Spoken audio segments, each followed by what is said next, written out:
Assalamualaikum warahmatullahi wabarakatuh. Pada kesempatan kali ini saya akan coba melanjutkan tentang materi pembahasan kita tentang pemrograman Android sederhana ya. Sebelumnya di pertemuan sebelumnya kita sudah berhasil menyimpan data dari program Android kita ke dalam database MySQL. Ya, silahkan rekan-rekan semua melakukan inovasi ya, melakukan penambahan-penambahan, kemudian contohnya validasi inputan, kemudian setelah input text fieldnya clear dan lain-lainnya clear dan sebagainya gitu ya. Nah, itu sebetulnya fungsi-fungsi yang sudah pernah dibahas sebelumnya. Pada kesempatan kali ini kita akan coba menampilkan data yang tersimpan di database MySQL ke dalam activity baru yang akan kita buat saat ini. Baik, langsung saja. Oh ya, sebelumnya kita coba bahas dulu untuk API ya. Oh, ini API yang sebelumnya sudah saya bagikan. Jadi di API yang rekan-rekan semua unduh itu ada dua metode ya, atau dua fungsi. Yang pertama itu mahasiswa create ya. Di sini untuk menyimpan data mahasiswa ke dalam MySQL. Kemudian yang kedua itu ada mahasiswa underscore view. Nah, mahasiswa underscore view ini fungsi API yang akan kita panggil untuk menampilkan data yang tersimpan di dalam MySQL ke activity baru. Nah, nanti selanjutnya untuk update dan delete nanti kita akan coba tambahkan untuk metodenya ya, seperti itu. Oke, kembali ke Android Studio kita. Silahkan rekan-rekan buka project yang paling update ya, yang terupdate ya, yang pertemuan sebelumnya. Silahkan dibuka, kemudian kita akan coba menambahkan satu activity baru ya, dimana activity ini akan menjadi interface untuk menampilkan data yang ada di tabel mahasiswa ya. Silahkan klik new, pilih activity, kemudian kita pilih empty activity ya. Kita namakan daftar MHS ya, seperti ini layoutnya, package-nya, kemudian source-nya itu source language-nya kita pilih Kotlin. Tunggu beberapa saat untuk synchronize. Oke, setelah tersinkronize, kita memiliki satu activity baru yaitu daftar underscore mahasiswa dan layoutnya itu sama ya, activity daftar underscore MHS. Baik, selanjutnya kita buka dulu activity daftar mahasiswa 2. Kemudian kita coba rubah untuk layoutnya menjadi linear layout ya. Kemudian kita tambahkan orientasinya vertikal. Oke. Nah, di dalam activity daftar mahasiswa ini kita membutuhkan yang namanya list view ya. List view Android, kita isi value-nya dengan match parent, kemudian web ya. Nah, kita perlu menambahkan ID untuk Android ya, untuk list view ini Android ya. Android titik 2 ID ya. Sebelumnya ini pernah kita bahas, kita namakan list MHS. Oke, simpan. Oke, kasih kurung tutup. Coba kita lihat desainnya. Nah, ini tampilan setelah kita menambahkan list view ya. Selanjutnya setelah kita menambahkan list view, kita buka lagi untuk file daftar underscore MHS Kotlin. Ini bisa kita close ya. Oke, kita membuat satu buah function yang namanya get mahasiswa ya. Get mahasiswa. Nah, Kemudian fungsi ini yang nanti akan digunakan untuk melakukan request view mahasiswa tadi ya. File queue ya, sama dengan volley new request queue this ya. Kemudian selanjutnya kita inisialisasi URL untuk endpoint ya, untuk endpoint atau untuk request API yang sebelumnya sudah kita buat. Nah, di sini saya mengisi 10 ya, 10.0.2.2. Jadi IP ini IP localhost yang digunakan oleh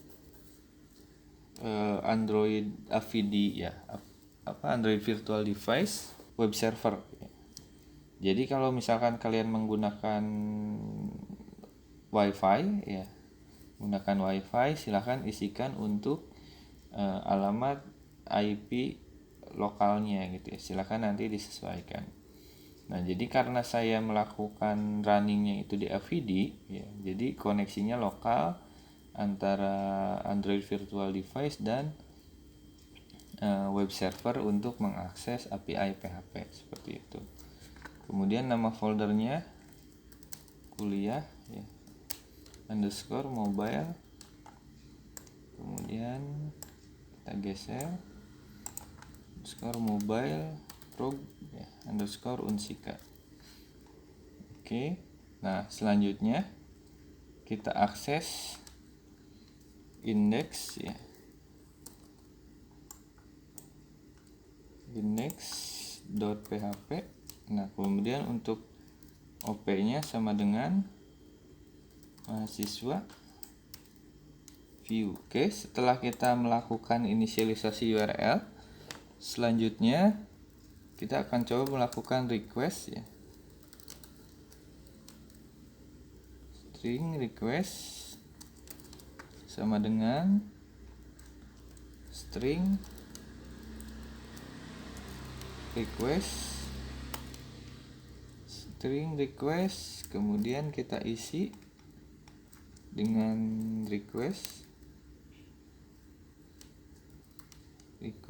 kemudian metodenya get ya, metode titik get. Nah, kemudian kita isikan URL. Nah, ini variabel URL yang sudah kita inisialisasi. URL ya, kita import dulu untuk fungsi requestnya ya, alt enter import.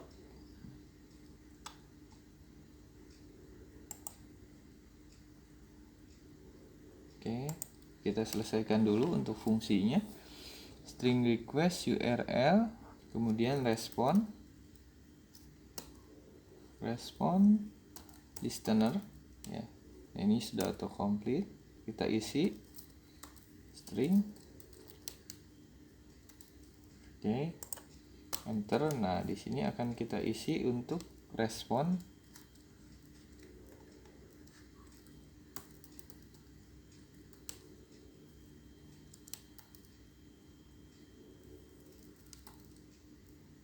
Nah, kemudian supaya tidak bingung, kita selesaikan dulu untuk satu fungsinya. Koma respon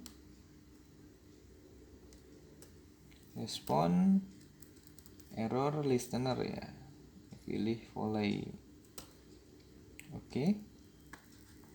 Nah, bisa kita lihat, kita selesaikan dulu fungsinya ya. Biasanya kalau misalkan kalian nemu warna merah, nah, silahkan, sebetulnya itu fungsinya yang belum lengkap ya. Oke, selanjutnya kita selesaikan dulu untuk respon requestnya. Kita inisialisasi variabel array list ya, array list.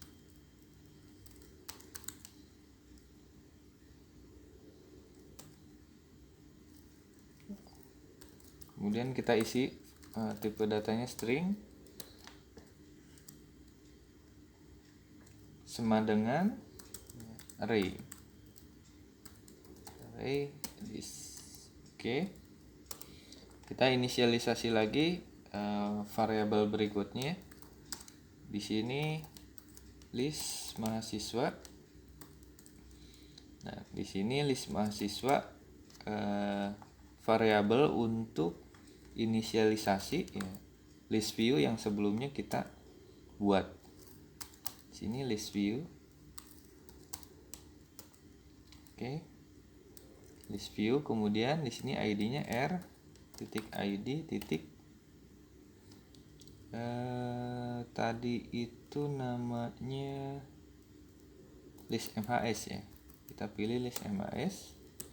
Selanjutnya, saya zoom dulu ya. Selanjutnya kita akan buat inisialisasi untuk string ya, str respon ya, sama dengan respon titik to string.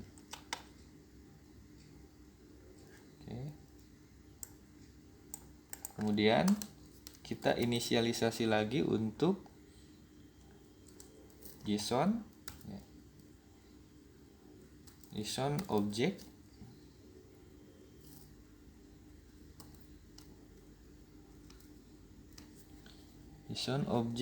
ya. Ini objek yang akan diterima saat melakukan request. Sama dengan JSON object ya.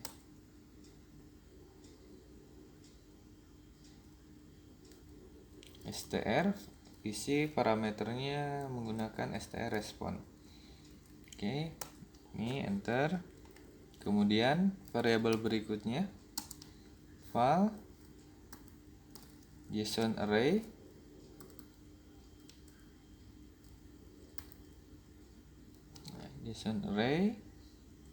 titik 2 kita isi dengan JSON array sama dengan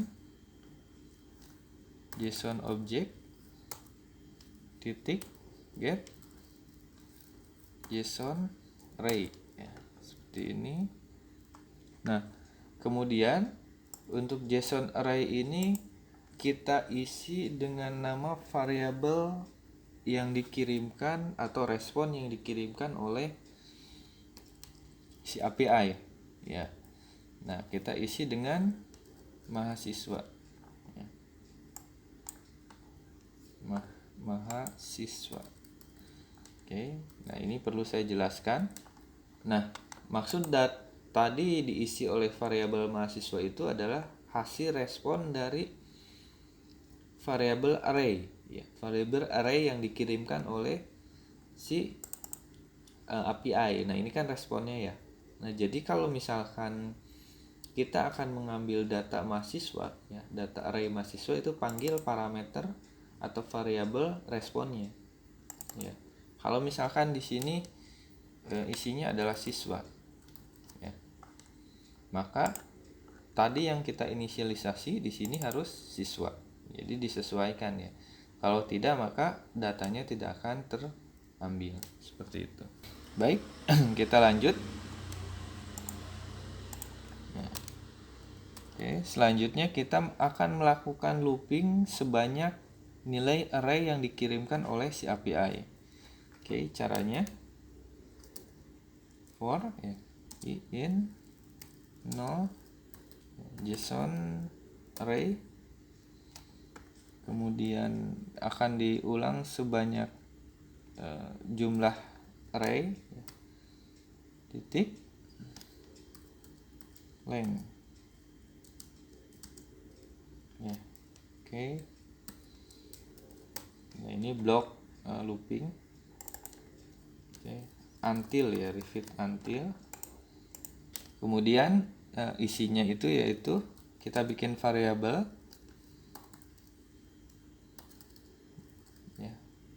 Ini variabel sebetulnya bebas, tapi saya sarankan samakan ya, supaya gampang dibaginya kalau misalkan ada error.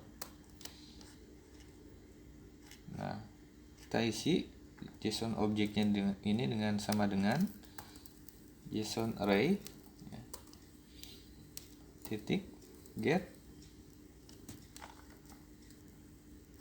ya, JSON object kita pilih. Nah, kita isi dengan i itu indeks ya, indeks yang akan dipanggil atau yang akan di get, yang akan diambil oleh si variabel JSON inner. Oke. Nah, kemudian kita perlu satu variabel lagi untuk menampung data mahasiswa,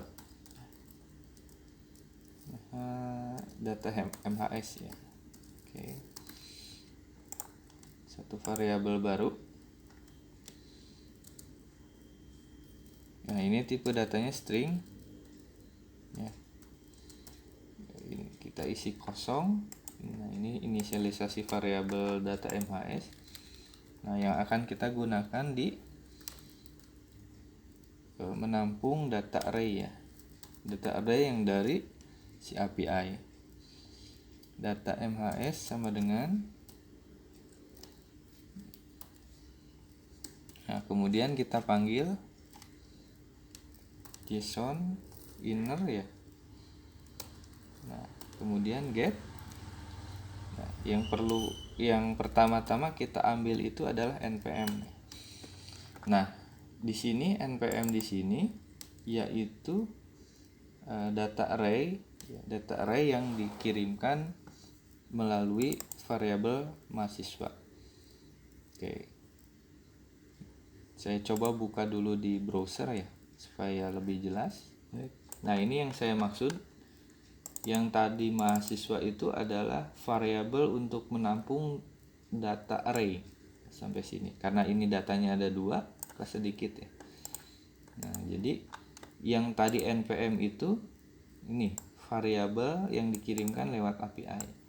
Jadi kita akan mengambil npm dengan nama ya. Nanti bisa disesuaikan kebutuhannya sampai kita ambil ke prodi, hobi dan seterusnya ya. Tapi untuk saat ini kita ambil npm dan nama aja. Oke. Jelas ya sampai sini. Kita kembali lagi ke file Kotlin kita. Kemudian setelah npm kita perlu panggil yaitu nama mahasiswa ya. Oke. Kita panggil nama mahasiswa. Di sini tadi variabelnya itu adalah nama. Oke. Kita buat spasi. /n. Oke, kemudian setiap data kita tambahkan ke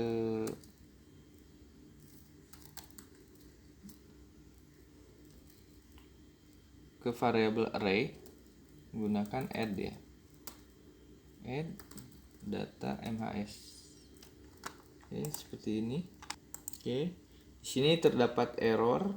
Nah, kita rubah, jangan menggunakan konstanta, yaitu menggunakan variabel ya. Var itu berarti nilainya bisa diubah. Oke. Nah, sampai sini kita sudah bisa menambahkan ya, di sini adalah fungsinya untuk menambahkan item array ya. Oke, simpan. Sorry ya, lupa di zoom. Nah, seperti ini. Nah, kemudian setelah kita berhasil mengumpulkan data dan dimasukkan ke dalam variabel array ya, list ya. Ini variabel ya, bebas. Kemudian selanjutnya kita perlu menambahkan ya, menambahkan data mahasiswa tadi yang kita buat, yang kita ambil ke dalam list view yang kita buat di activity mahasiswa.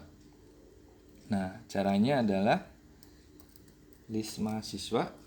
Nah, dilihat ya, list mahasiswa, list view, klik 2 kali, titik, adapter ya, sama dengan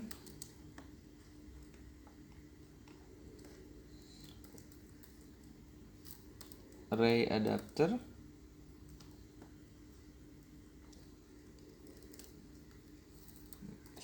this. Kemudian di sini kita buat simple list item item underscore 1. Nah, kemudian kita isi dengan data listnya. Oke. Ini data array. Oke. Nah, di sini simple list item ini yaitu layout yang akan digunakan untuk si list view. Nah, di sini error ya, merah. Kita perlu mengimport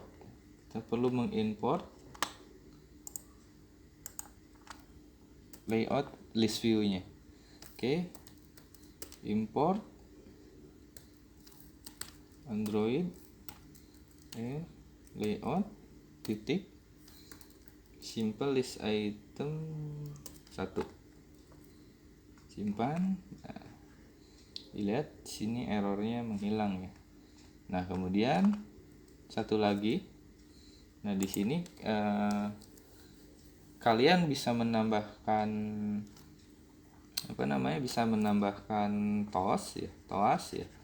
TOAS untuk menampilkan error ke user atau menggunakan fungsi log ya. Silahkan disesuaikan. Baik, langkah selanjutnya sedikit lagi kita harus menambahkan fungsi view.add. Nah, kemudian string yang tadi kita inisialisasi yaitu string request. Nah, sampai sini selesai. Zoom dulu ya untuk codingnya supaya rekan-rekan bisa melihat jelas. Oke, saya ulang lagi dari atas.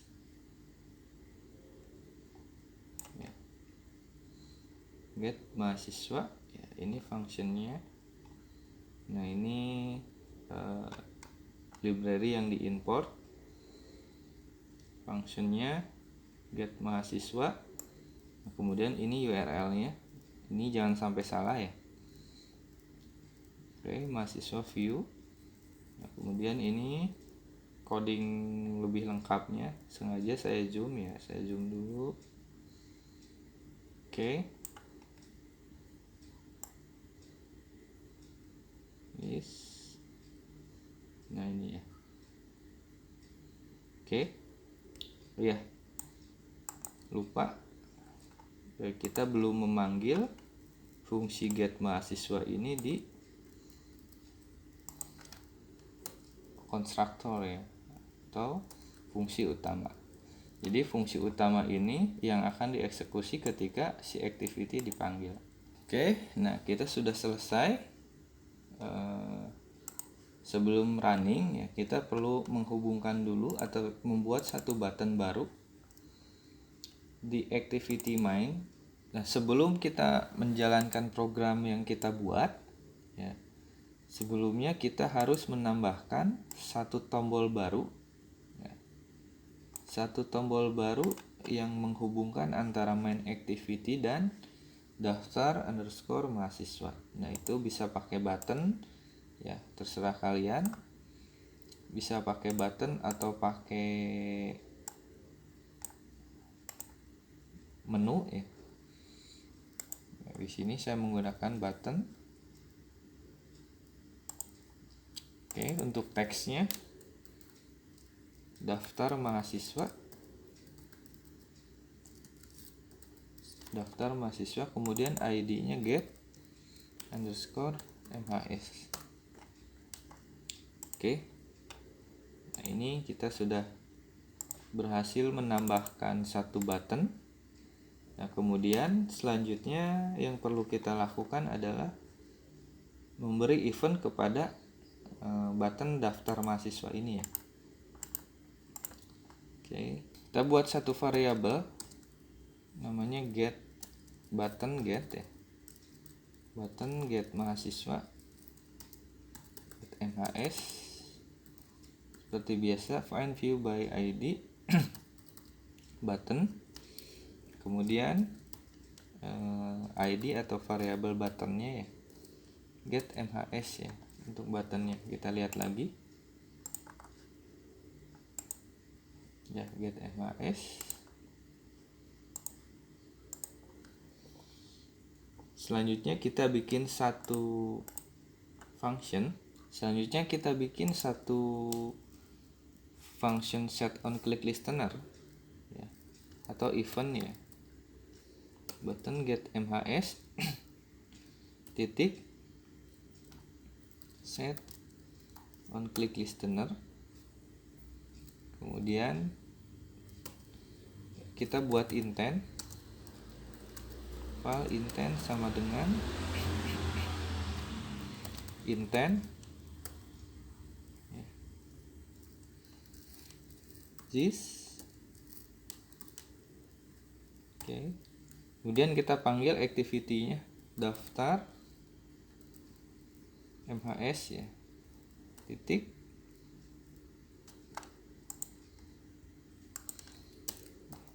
class .java, simpan. Nah, kemudian kita panggil ya, intent ya, start activity variable intent. Oke, kita coba running.